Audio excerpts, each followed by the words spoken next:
one single oyster has 50% of your daily zinc. And zinc's a huge player in testosterone and in sexual health. So it's not surprising that they would get this reputation as an aphrodisiac. Hey, friends and listeners of the Switch for Good podcast. Yep, that's you. I have some really exciting news. Dotsie and I have started a Switch for Good podcast Facebook group. We created it so we can build a community of fans that will help us improve the show and deliver on the topics that you want to learn more about. So we want to hear what your favorite content is, what you want more of, and what you want less of. And if you like the length of the show, Dotsie and I are always talking about the length of the show, right, Dotsie? Yes. We want to tailor our show around the needs and desires of our incredible listeners, almost 500,000 of you. And it's really simple to join. Just go to our Switch for Good Facebook page. That's Switch, the number 4, and then Good. And then click on groups. And there we are, the Switch for Good podcast chat. You can post directly in the group, share ideas, talk to other listeners, and connect with like-minded folks. So go, run, join our Facebook group and tell us what you want.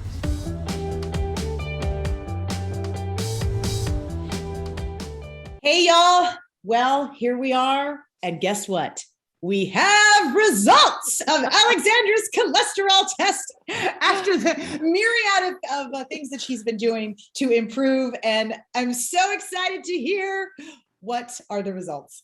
Okay, so after 2 months, and after doing, fasting till noon, which I'm not really sure why the nutritionist said to do that to help my cholesterol, but fasting till noon, taking oat bran, chia seeds, flax seeds every day, and red yeast rice as a supplement with CoQ10 with the red yeast rice.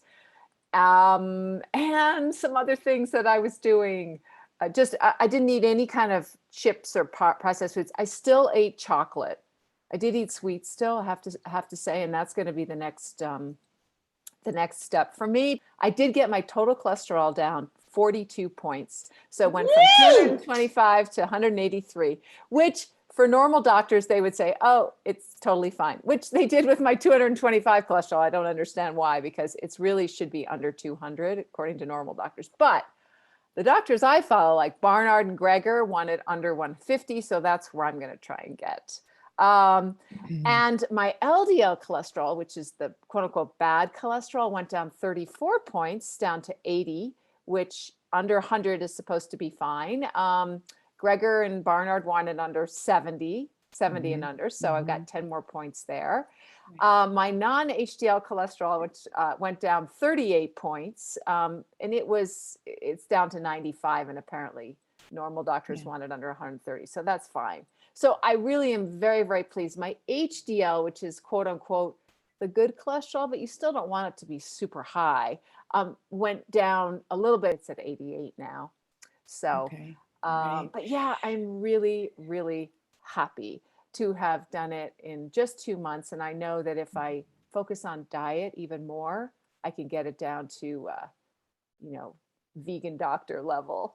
Yeah, for sure. And first of all, I mean, kudos, because you put the work in, right? You put the work in, and that is so impressive. It wasn't just like, oh yeah, I'll take the pill. Although obviously statins are extraordinarily helpful in so many people's lives, and not dissing them at all. But you were in a safe enough zone where you could try to put the work in and see how that went. And it went awesome. So the other aspect that I think is important that people understand is why some of the doctors and mostly the vegan doctors say to go under 150.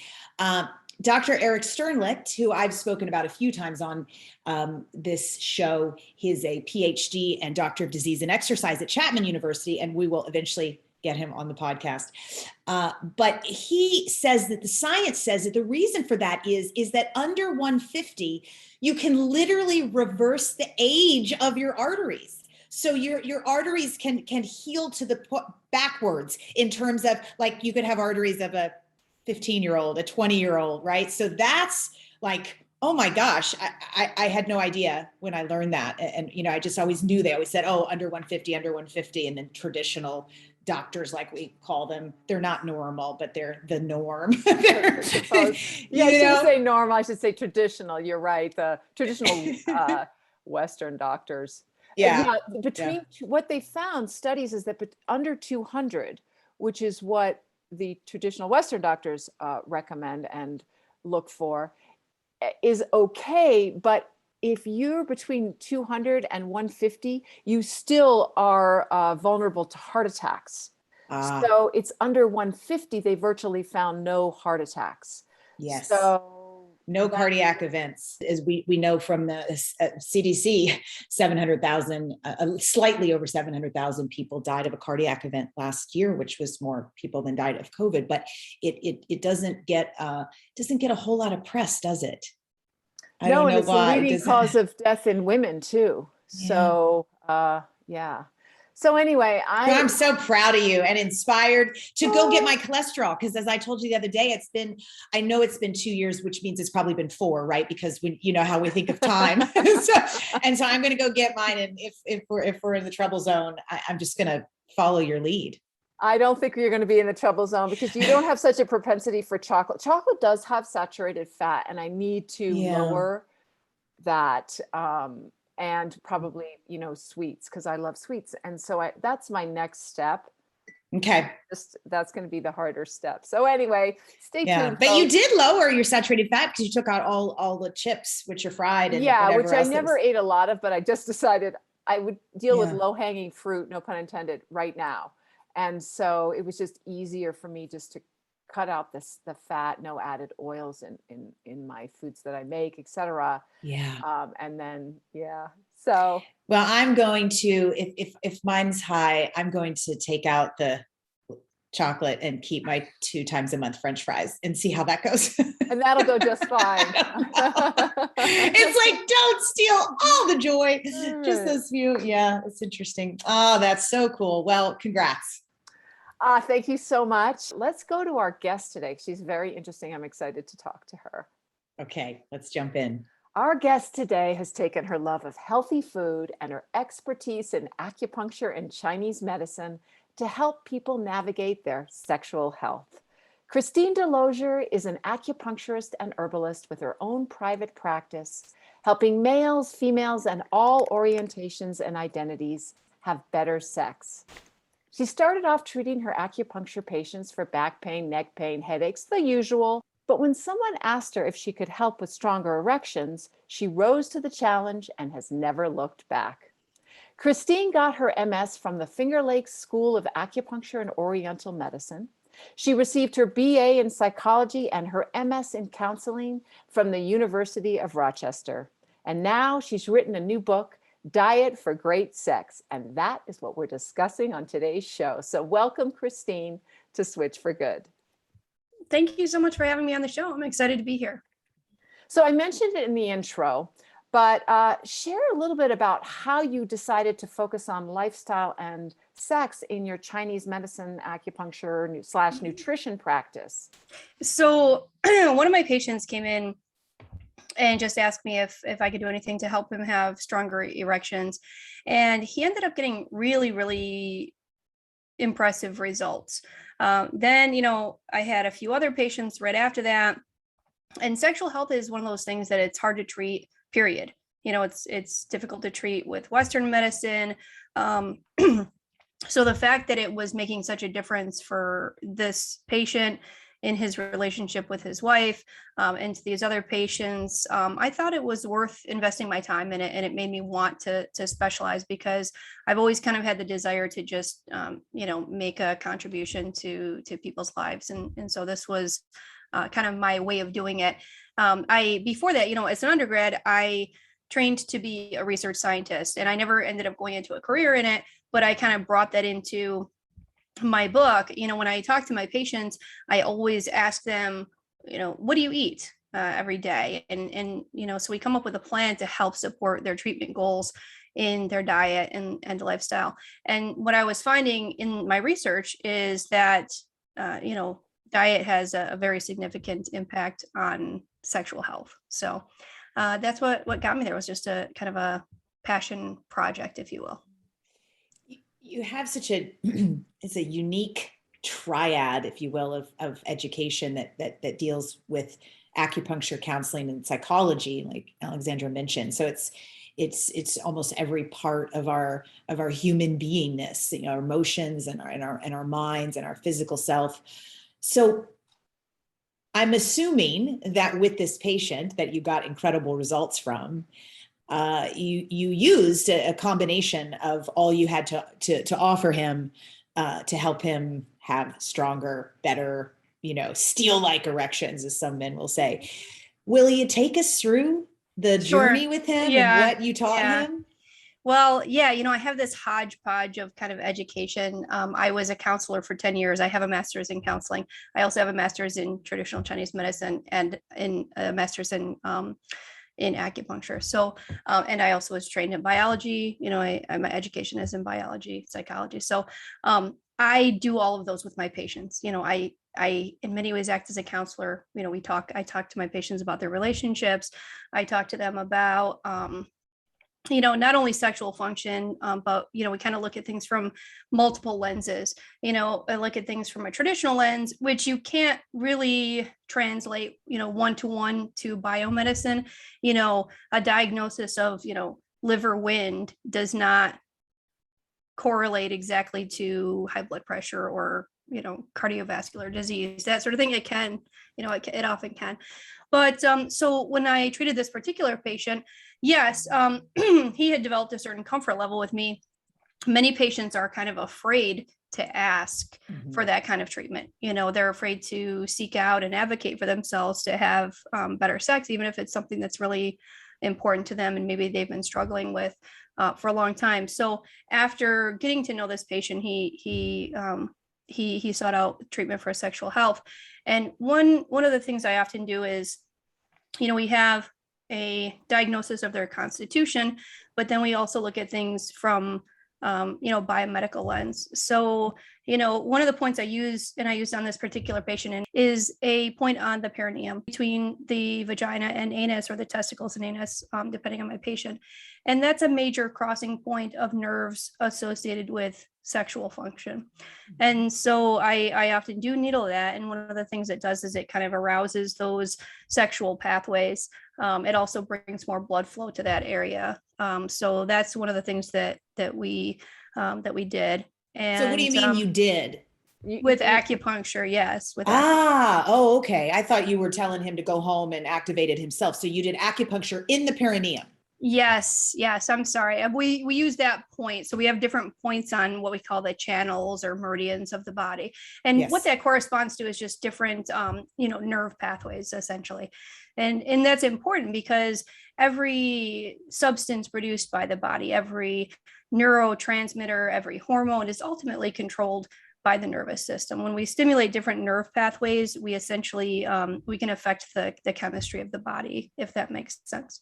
Yes, I've had a ton of acupuncture. So how does the perineum get sleepy, let's call it, and not be as activated? What are the... So let's start with just a very basic education in what is great sex. Now, you know, we might think we know what great sex is, right? We feel what most of us, hopefully we've all had great sex. But usually we think of the situation, we think of the person we're with, we think of all those things. In our bodies, great sex is when our nerves are firing strong, rapid signals of pleasure to and from our genitals. It's when our sex hormones are balanced. It's when our blood vessels are delivering adequate blood flow. So the things that make that area sleepy are things like slower nerve conduction, okay, which happens, you know, which can happen, you know, with inflammation. It can happen, you know, as we get older, our nerves tend to fire more slowly. It can, you know, plaque accumulation. Now, the blood vessels in the vagina, clitoris, the penis are among the smallest in the body. What that means is that they get blocked long before you have any kind of signs of cardiovascular issues. You may notice less pleasure with sex or weaker erections in the case of males. We do acupuncture to you know, get the blood flowing, to activate and awaken those nerve pathways. Okay, so blood flow, nerves, and hormones. Yep, exactly. Yep. So acupuncture helps with the nerves, and I would imagine that diet helps with blood flow. Does it also help with hormones and nerves? The part, Yeah, all that's the three? exactly. We call it in the book, it's called, I call it I refer to it as the trifecta of great sex. And acupuncture operates on the blood vessels as well. All these meridians of the body, they kind of correspond with the nervous system and the vascular system. So we're kind of increasing blood flow, we're activating those nerve pathways.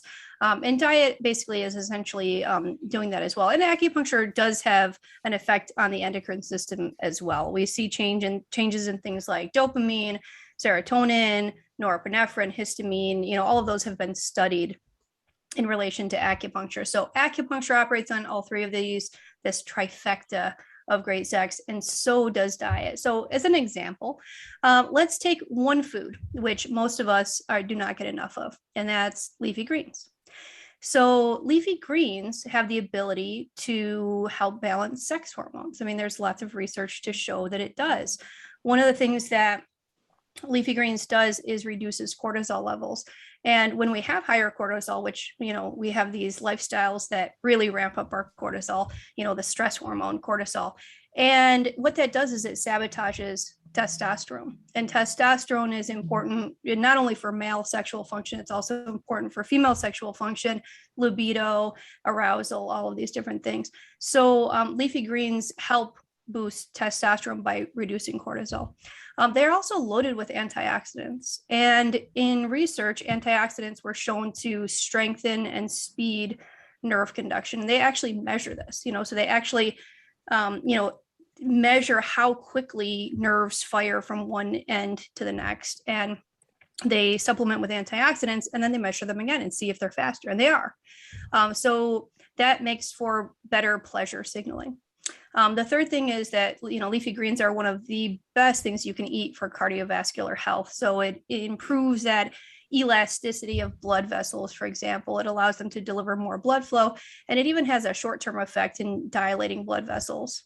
So that also brings more blood flow. So leafy greens are like one of the best things that you can eat for great sex. And there's lots of other foods though too that we can, that we talk about in the book. Yeah, you talk about nitric oxide rich foods, and I think it acts the same way on the blood vessels. But tell us a little bit about what foods have a lot of nitric oxide and why they work. These are nitrate rich foods, and what that ends up being is elevating nitric oxide in the body. So nitric oxide dilates blood vessels. It basically allows your body to deliver more blood flow to the clitoris, to the vagina, to the penis. And, many people don't realize that kind of blood flow is also important for female sexual pleasure. It's important for clitoral sensitivity. It's important for lubrication. It's important for the whole arousal response. So you said nitrate. I said nitric oxide. Apologies. That's okay. For that. But you just went a step ahead. That's all. Clarify nitrates, because a lot of people immediately think of hot dogs when we think of nitrates. Right? Yeah, we know we don't want hot dogs that's for bad sex. That's the bad sex diet. Nitrate rich foods are those same ones that a lot of athletes use as pre-workouts, or you see runners using them. So things like beets and beet juice, celery, spinach and kale, and any kind of leafy green. Those all have a lot of nitrates in them. And so they promote vascular health in the long term, and in the short term, they dilate blood vessels. It's always amazing, yet not shocking, how connected our body is to itself, and the same bits or nutrition or whatever it might be, like nitric oxide, that increases vascularity and you have great sex, is the same that increases endurance in athletes. There's a study that shows, it was in the Game Changers, and it was a cycling study, and it showed it increased endurance by 12% having, and I can't remember the amount, but and a certain amount of beet juice right prior to exercise. And I will say there are many, I was a professional cyclist for many years, and there are many women whose entire vaginal region has just gone dead, numb, very little sensation left. I know many that have had to have surgeries, and I don't have a study to This is show from you. sitting on the bike, is that right?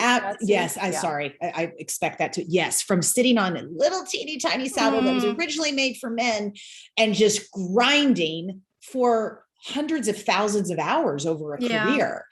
And, conversely, mine is alive and very active and very vascular and very full of blood and very able to feel. And I grinded for 12 and a half years on that saddle, just like a lot of my teammates. But I have to lend that to my diet, I think. Yeah, you were talking about, how much do you need? How much beet juice do you need to have? Well, there was this one study I was reading, and it gave participants 1 serving of spinach. So we're talking about probably a couple cups of spinach, and then measured their salivary nitric oxide 2 hours later. And it was 8 times that of baseline. So 1 serving of spinach boosted their nitric oxide by 8 times, which is crazy. I mean, that's very significant. Very. But yeah, you nourish those nerve pathways and your blood vessels, and your vagina and clitoris will remain alive and awakened. It's really profound, the effect. Yeah. What are we mentioned hot dogs, but since we're mentioning all the great foods, and I'd love to hear a few more that are great for our sex life, what are the top 5 worst foods for blood flow? The worst foods, we're talking about really salty. Most Americans, according to research, get more salt than is fit for human consumption. So what that means, it's all the processed foods, it's all the stuff that we eat for convenience. It's the stuff that comes in a can. It's the stuff that comes in a restaurant and in fast food and in a box and in the freezer. All those things are loaded with salt because it tastes good. And so, but what it does in the short term, it stiffens blood vessels, so 30 minutes after a salty meal, there's less blood flow. There's your arteries that are stiffer, measurably stiffer, enough that they do research on it and find that they are. Another one is really fatty foods. So a fatty, greasy, even a single fatty, greasy meal will measurably stiffen blood vessels within a couple hours. And then over the long term, we're talking about plaque accumulation and blockages, that sort of thing.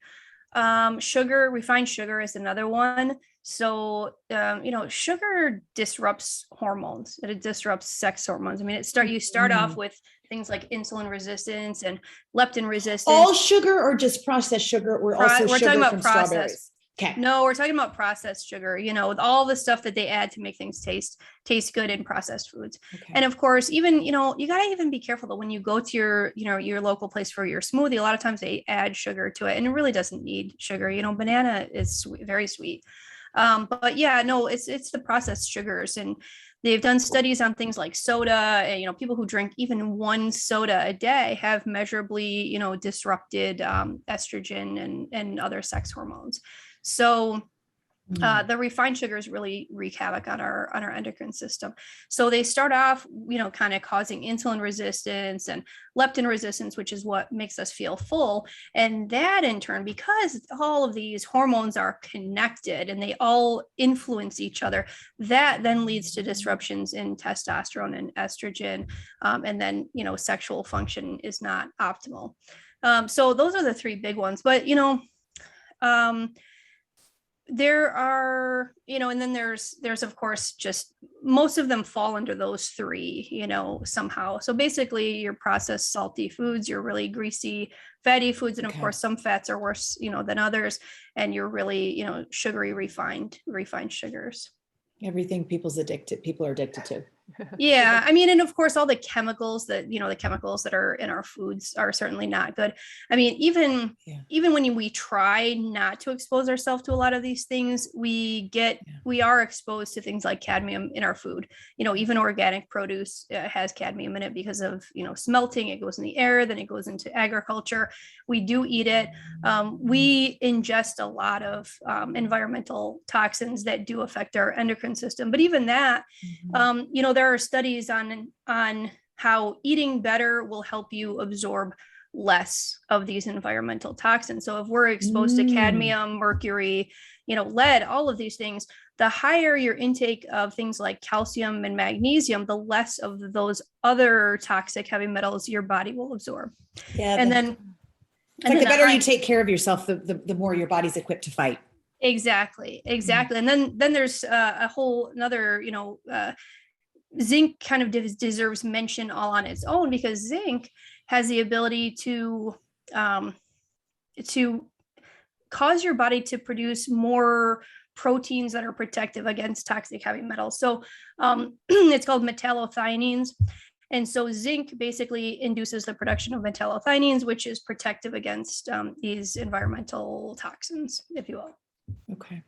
You mentioned sodium, and potassium you talk about potassium as being really good, and that most Americans, 97% of Americans, don't get enough, and that we used to have 10 times more potassium than sodium, and now we eat 10 times more sodium than potassium. Why is potassium good, and what does it do for us? So potassium basically promotes vascular health as well. What it does is it softens the delicate inner lining of blood vessels. It offsets the damage, by sodium. And, when our bodies don't get enough potassium, basically our blood vessels are the biggest kind of victim in all this. And then top that off with the fact that, we have all this excess salt in our diet. And so, a lot of people say, oh, but your kidneys just flush out the excess sodium. Our bodies are geniuses at maintaining these, the precise balance of, sodium to other minerals. So we don't have to worry about this excess sodium. Well, it comes at a price. Your kidneys have to flush potassium in order to deal with all that excess sodium. So, and that's in bodies that aren't getting enough potassium to begin with. And so what happens then is that promotes things like calcification of our blood vessels. So basically stiffening of our blood vessels and accumulations on our blood vessels. And so they've even done studies where they've given people the excess salt, but they also give them additional potassium, and the potassium basically offsets the excess salt. So your body's more able to deal with the salt when you have the extra potassium. And we've heard bananas have good potassium, but I understand there are many other foods that have even actually more potassium. Yeah. So, you really have to make a conscious effort. I see people all the time who pay really close attention to their diets, but might neglect potassium. So even if you're getting a lot of fresh fruits and vegetables, there are certain ones you really have to focus on to get enough potassium. And it's not a long list. It's, yams with the skins on. About 40% of the potassium is in the skin of a yam or a baked potato. So you really want to eat the skin.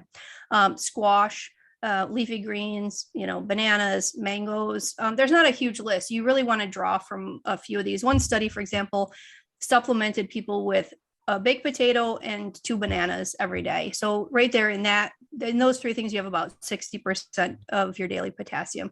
So, and they had, very good results, vascular results, basically, vascular benefits. We need as much of the good stuff diet wise as is even possible to fit in on a daily basis, and low sodium, low saturated fat, low processed amount of food.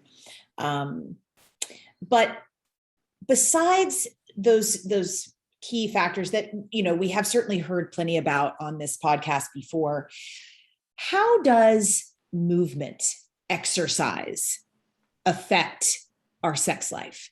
Oh, it has a profound, yeah. It's one of the pillars, right? Movement and exercise, kind of one of the 5 pillars of health. And I think it oftentimes gets overlooked. Yeah. So exercise has both short-term and long-term benefits to sex, so in the short term, people are more arousable. They're more receptive to sexual stimulation 20 minutes post exercise. So that means that if you're in the mood, and you want to hit your partner up, you hit them up, about 20 minutes after they get done working out, and you have your best shot. But in the shower, because 20 minutes after a really hard mountain bike ride is going to 10 minutes post workout, they're in the shower, 20 minutes in bed. Or in the shower. That's our choice. Okay. Right. Yeah. TMI. Mix it up. Mix it up. Right.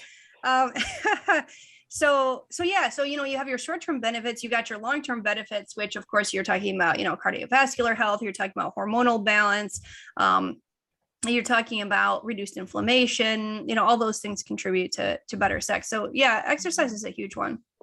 Yeah. I also, from a psychological standpoint, I feel like the more I'm moving, the more sexy I feel, and not from like a certain way of looking, just because my body feels strong and able, and it's more excitable when I feel strong and like I've been using it to its capacity, and it doesn't have to be a flat stomach or great thigh muscles or whatever.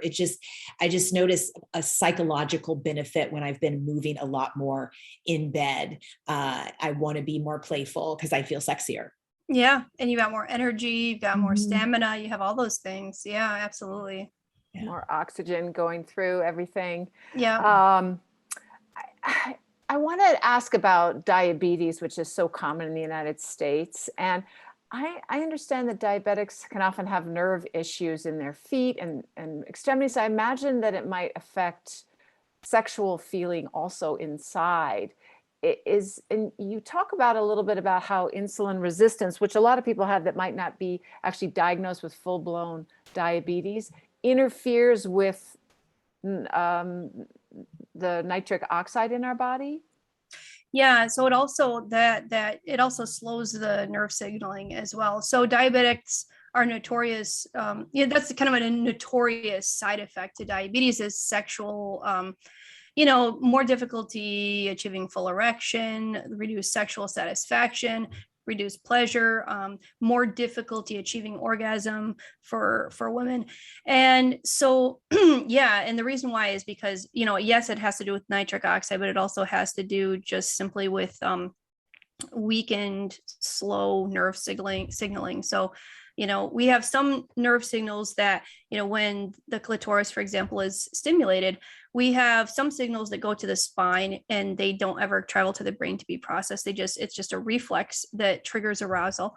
So we have those. And then we have some that go to the spine, to the brain to be processed and come back again, with pleasure, the dopamine pathways and that sort of thing. So when those are slower, it affects all of that.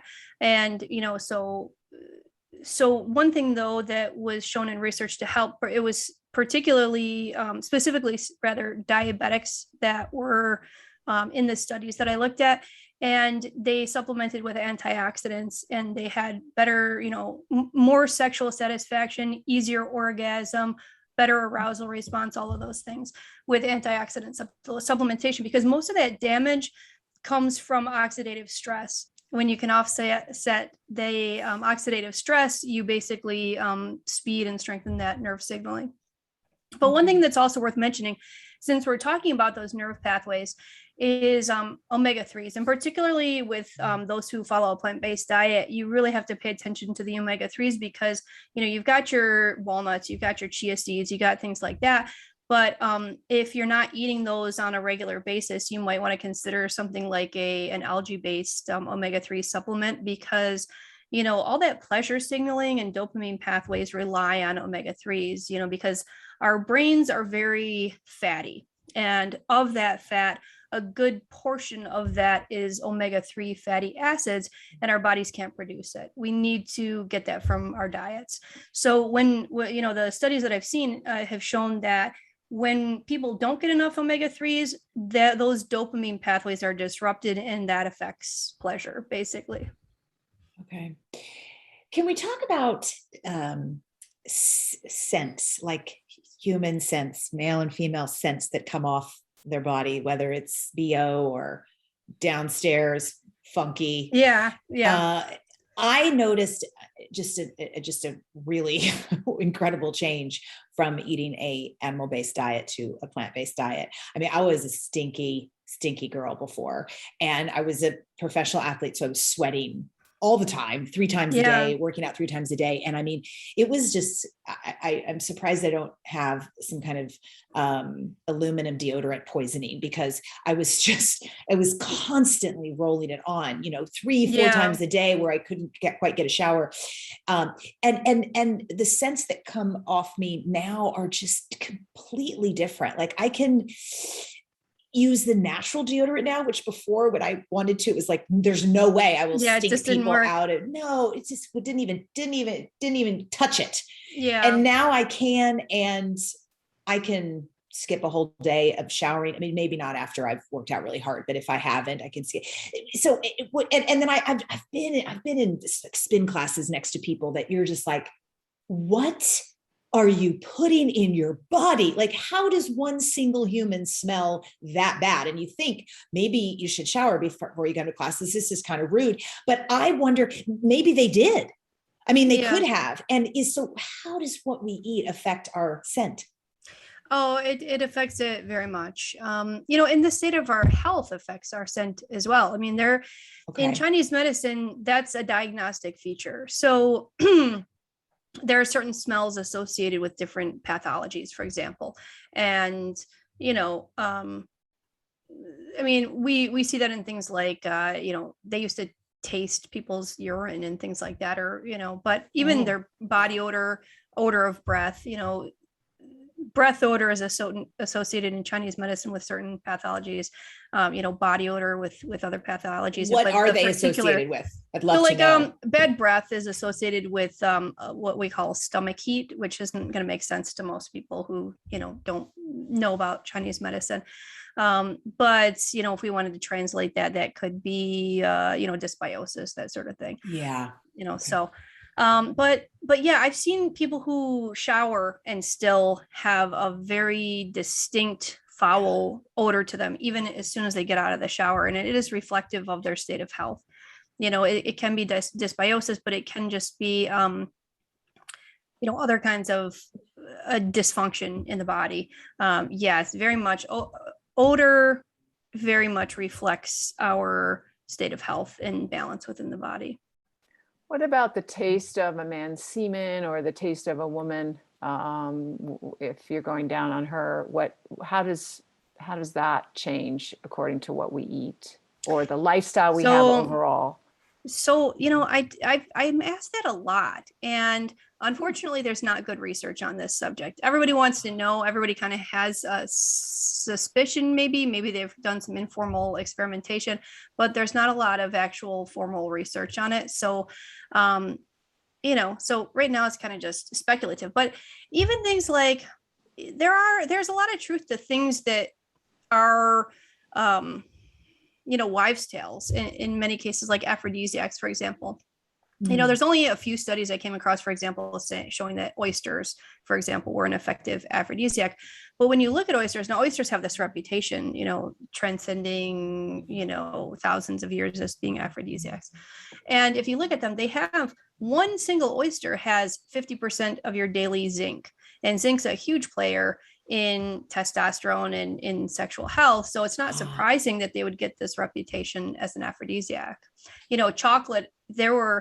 Chocolate has been studied. If there's actually a lot more research on chocolate as being an aphrodisiac than some of the other things, none of them showed that it was effective as an aphrodisiac. But interestingly enough, chocolate is a excellent source of magnesium, and magnesium is a huge player in sexual health and in hormonal balance. So even though we can't prove it at this point, the relationship between what we eat and the taste of semen doesn't mean that there isn't one. It just means that it hasn't been studied necessarily. Yeah.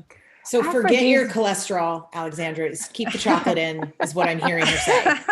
It's like very important. You can do almonds too. Almonds are another good source of magnesium if you want to skip the chocolate.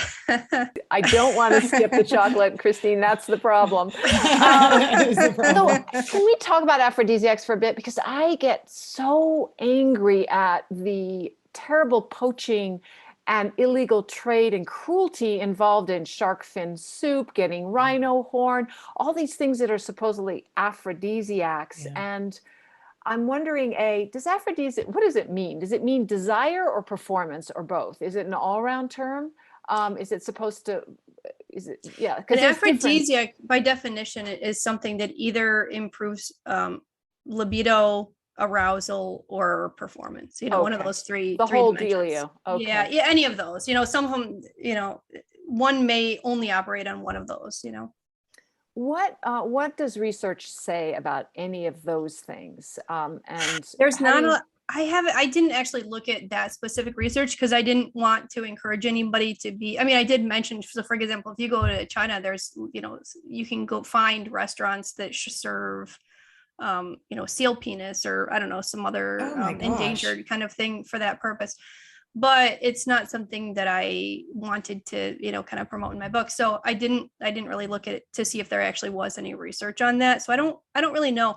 I did look at culinary aphrodisiacs though, when I looked at some herbs, just to see. There's not a whole lot of research on those either. I usually found, a few studies. I included only the things that I actually found some research to support, but even that, it's not a whole lot. Mm-hmm. It would be great to talk about some herbs, because I would imagine quite a few of our listeners are eating plant-based, right? And so maybe they're listening to this and they're going, hey, I eat 95% plant-based and get in a lot of nitric oxide and leafy greens and beets and all the yummies, and stay away from the saturated fat and sodium laden foods. But I'm having trouble still getting aroused or even, coming to orgasm. So in your practice of Chinese medicine, both the evidence that you've seen and just because you're an expert, are there some herbs that can help people in this area? Yeah, there's some herbs. I would talk to a traditional Chinese medicine practitioner though, who has a master's degree in it and can kind of follow, monitor your progress, dose you appropriately, and, come up with a diagnosis that is tailored to, you as an individual.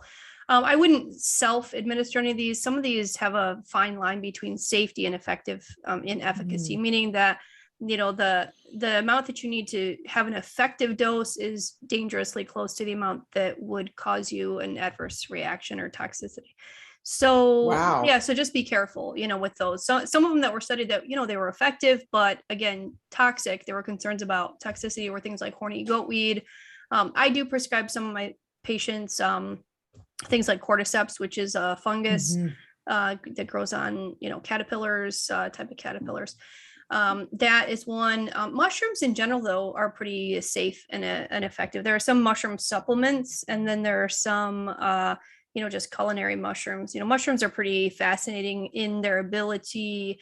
Cordyceps, actually, for example, there was some research on that showing that it bumped up testosterone. Most of the aphrodisiacs that do have research show that either they operate as a strong antioxidant or they boost up testosterone a little bit. They'll give like a little bump to it.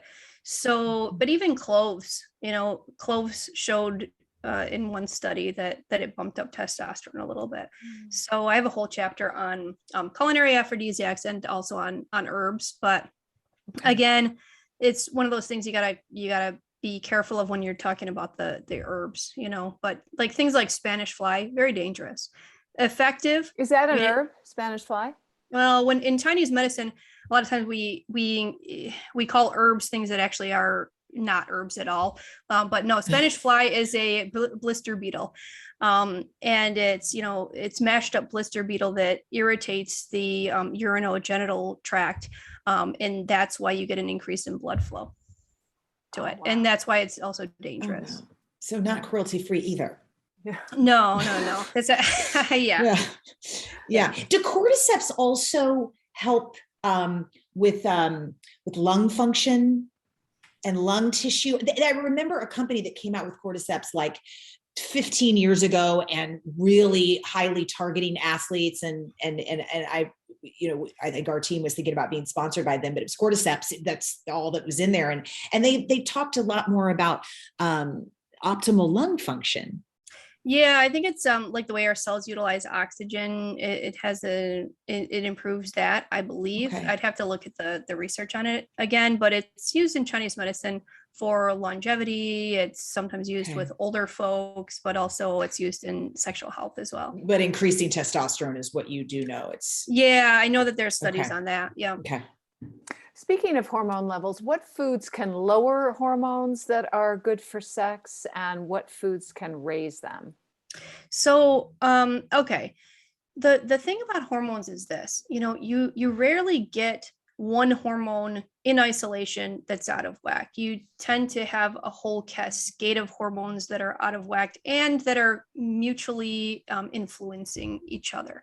So you get one that's out of whack, that one causes another one to be out of whack, and that one causes a whole cascade of things to be out of whack. So foods that I haven't really seen foods that target one specific hormone usually, except for some of those aphrodisiacs that we talked about. I mean, and that ranges from even dill, cloves, nutmeg, things like that.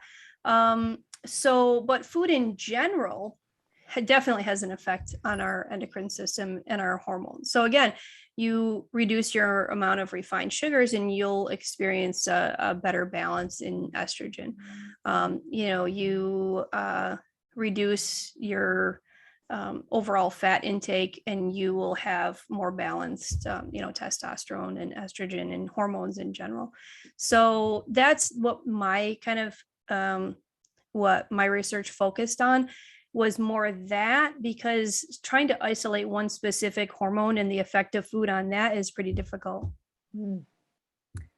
I love your book because it includes not only beautiful recipes, but also this kind of science, which helps people know why they should eat what they eat. Healthy is such a broad term, or even sexual health. So thank you for that. You have some other interesting chapters in your book. You have chapters on kindness, being a thoughtful lover, and how to perform oral sex, which seems different from a diet for great sex, which is the title. Why did you include those chapters? So in Chinese medicine, our mind is not considered, our emotional health and our mind is not considered separate from our physical health. So something like an emotion of anger is considered to be linked to our liver health. Our lungs, the emotion of our lungs is grief. The emotion of the heart is joy.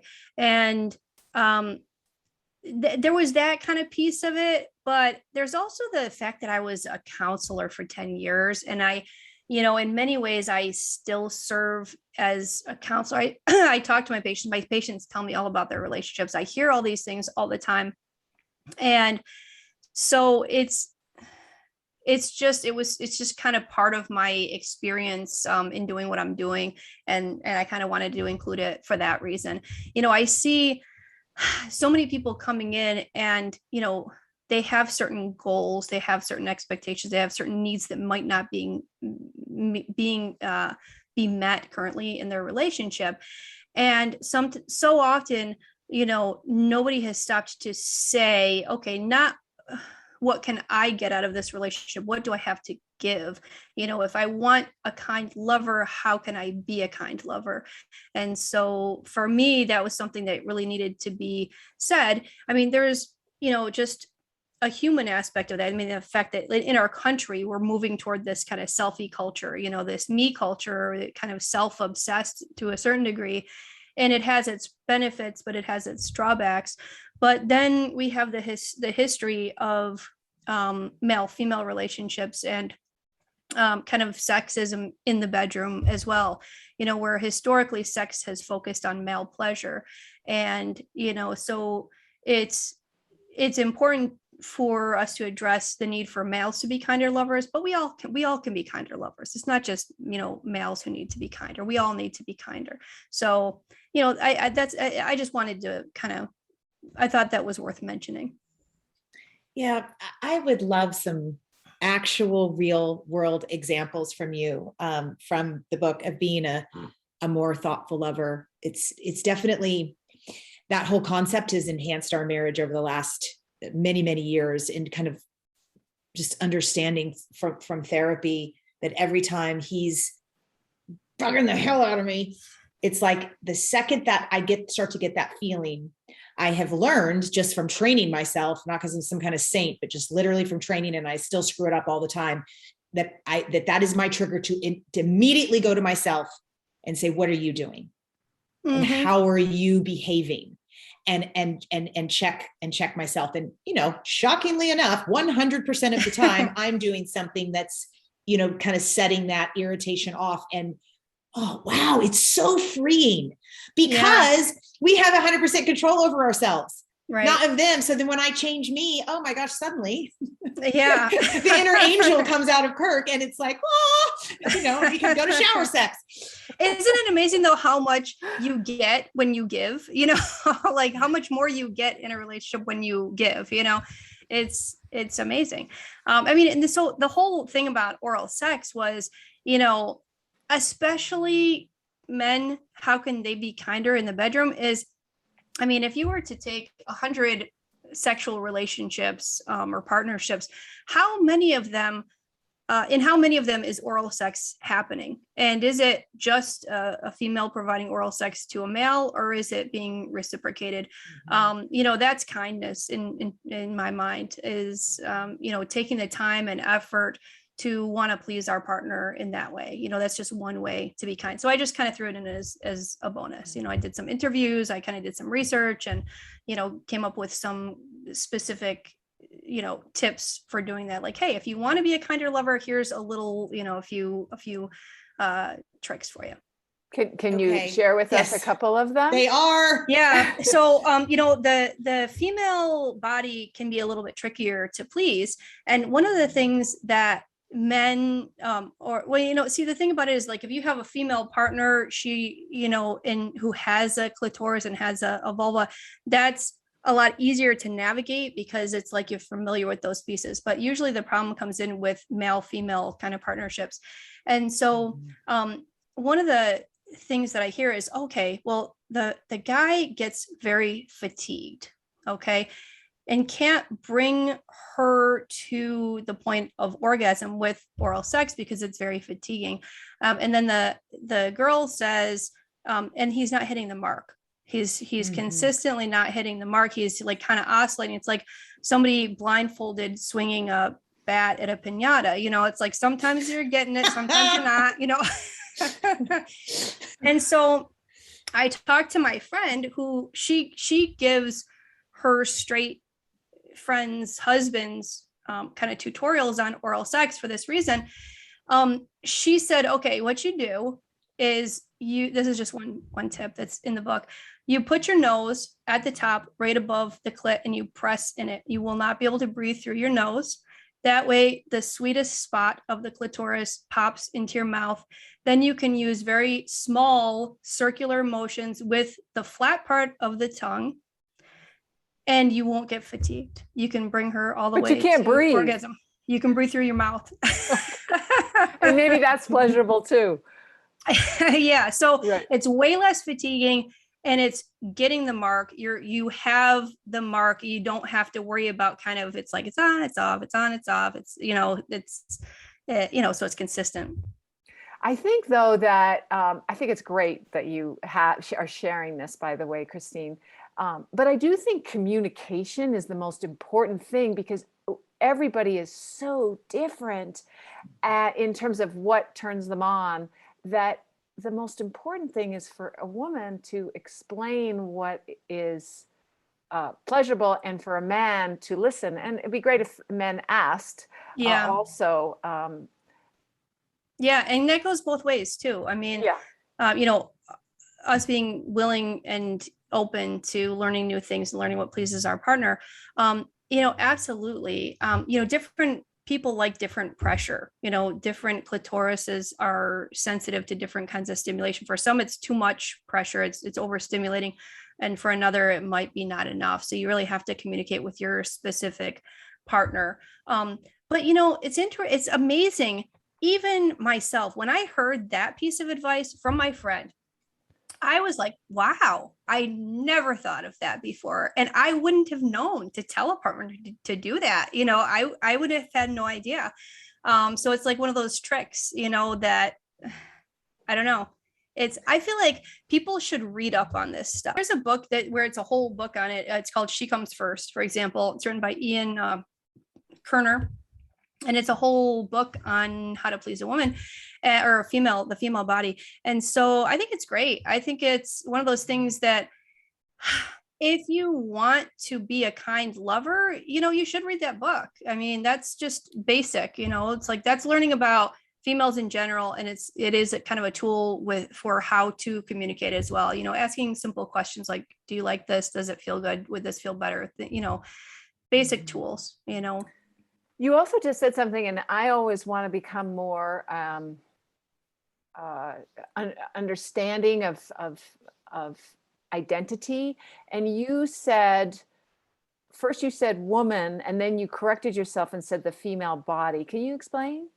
Yeah. So, I'm trying, I'm trained to refer to men and women, and not in my mind isn't really, trained to or used to the more gender fluid kind of terms, more inclusive terms. So when I talk in my book about males and females, I'm referring to somebody's born biological status, because we have to treat them differently. There are different types of complaints, sexual complaints that are more typical of each. But then gender is a completely different thing. There's biological identity, and then there's, gender identity, which can be fluid. It can be, maybe not what we were assigned to at birth. So you could be a woman, but have a penis from being born with a penis. Yeah, right. Exactly. I appreciate that. In our introduction, which we have a wonderful researcher, and she helps us with the introductions, and she wrote male and female. If people go back, they'll realize that that's what I said, male and females. And so she is a they. Sorry, and she is a they. Thank you, Dotsie. Oh, we try. And they are so kind to us, because we have the hardest time, don't we? And she's going to hear this too. So Kaylin, I'm so sorry. Before sex, I never like to eat too much, but you do have some recipes in the book that are great recipes for sex. So can you share with us? Yeah. Okay. So I think what you're kind of alluding to is a date night sex menu. You said you don't like to eat beforehand, and that's probably, this intuitively, that there are certain foods that will not lend themselves to great sex. And so really greasy, fatty foods have been shown in research to actually stiffen blood vessels within the 2 hours post eating them. 30 minutes post a very salty meal, and let me see, in post, after a really greasy meal, testosterone also dips, which is not just important for males, it's important for females as well. So a very sugary meal will drop testosterone in that 2 hour window. Then there's other foods that actually will improve vascular function in the 2 hour window. And all those nitrates that we talked about, so the leafy greens, there's also even in a potassium rich meal will also improve arterial function in that 2 hour period afterwards. Most of the studies that I saw, they fed people like a high nitrate meal or a high potassium meal, and then they actually measured elasticity of the arteries 2 hours after eating that. And then another one was polyphenols. So that's like apples, berries, things like that. So you can actually create a whole menu for the evening that's going to keep your testosterone high. It's not going to stiffen your blood vessels. What I would recommend, especially if we're talking about our plant-based listeners, I would say do something like a nice roasted squash, maybe an acorn squash, put some aphrodisiac nutmeg and some cloves on there. Skip the butter or the plant-based butter or whatever kind of fat you might have put on it. Skip the salt and just kind of season it, flavor it with those spices. Then you can throw some walnuts on it, because even though a greasy fatty meal stiffened arteries in that 2 hour window, a high omega-3 fatty meal actually had the opposite effect in that short term. So then a nice leafy green salad to go with that. some fresh beet juice as your drink, which is actually delicious. And I have a recipe in my book to kind of kick it up a notch. So if you throw in like half of a jalapeno and some ginger into your juicer, it gives a little bit of a spice, and it's a nice drink. You could also, if you want to do alcoholic, you can do, what I like to do is a blackberry margarita, fresh, so for 2 people, I would take like a whole little pint of blackberries and mash them up along with some fresh thyme, which, you don't, it's a little savory, you think it's going to be savory. It's not savory in this. It just elevates the flavor a little bit. Then you squeeze 2 limes into that. Okay. And then you have a shot of like maple syrup or something to give it just a little bit of sweetness, or honey. Again, the less sweet, the better. And then you mix that all together and add a little, let's see, tequila. Add a little tequila to that. And there you have your margarita. And so the vitamin C in that, vitamin C was shown in research to very rapidly improve mood. So, however, the frustrating part about that study was that it didn't show how it improved mood, but I'm thinking it operated on like our dopamine, kind of pathways, things like that, which, for sex is great. If we're in a better mood, we're more receptive to sex. And also it's a strong antioxidant. And then, your blackberries have your polyphenols in it, which was shown in research to, improve arterial function in the short term as well. So basically, yeah. So like your squash with some, walnuts, a nice salad. For dessert, you have maybe a berry and mango dessert, and you have a nice sex meal. Anybody hungry for sex? And leave the oysters alone, right? And just some shiitake mushrooms for the zinc. Yeah, there you go. There you go. It's good to know what is in them that makes it an aphrodisiac. That's incredible. Oh my gosh. Well, everybody, if you want to get your own recipe for great sex, get the book, Diet for Great Sex, Food for Male and Female Sexual Health, by our guest today, Christine DeLozier. And where can our audience follow you? I'm on Instagram and TikTok at Diet for Great Sex. And I also have a blog, dietforgreatsex.com. And you can find me on any of those. Thank you. This has been so fun. Do you have this much fun all the time talking about what you do? Honestly, I really do. Yeah, I do. It's a fun topic. Yeah. Thanks so much for joining us. Yeah, thank you so much for having me on the show. Back by very popular demand is our plant-powered plate fridge magnet, which you are going to receive for free if you leave us a rating and a review on whatever platform you're listening to this podcast on. So here are the details. Just write your quick review. Does not need to be long, does not need to be a whole story. Just be honest and speak from the heart. Then take a quick screenshot of the review you wrote and email it to us at podcast@switchforgood.org. That's podcast@switchforgood.org. And include your mailing address so we can send you a power plate. We are doing this because the more reviews we garner, the higher we go in search results, which means more folks will learn about our podcast. So the power is in your hands. Leave us a review and zoom, your power plate arrives at your doorstep. So thank you so much for tuning in today. If we helped you in any way, then click the subscribe button and let's keep hanging out together. We have so much more to share with you. And if you need more information on actually making the switch for good, please visit us at switchforgood.org for loads of info. And you can subscribe to our mailing list where you will receive all sorts of super cool gifts, discount codes to our very fave dairy-free products, and a lifetime of powerful health tips. So join us on the journey to switch for good. This is the future.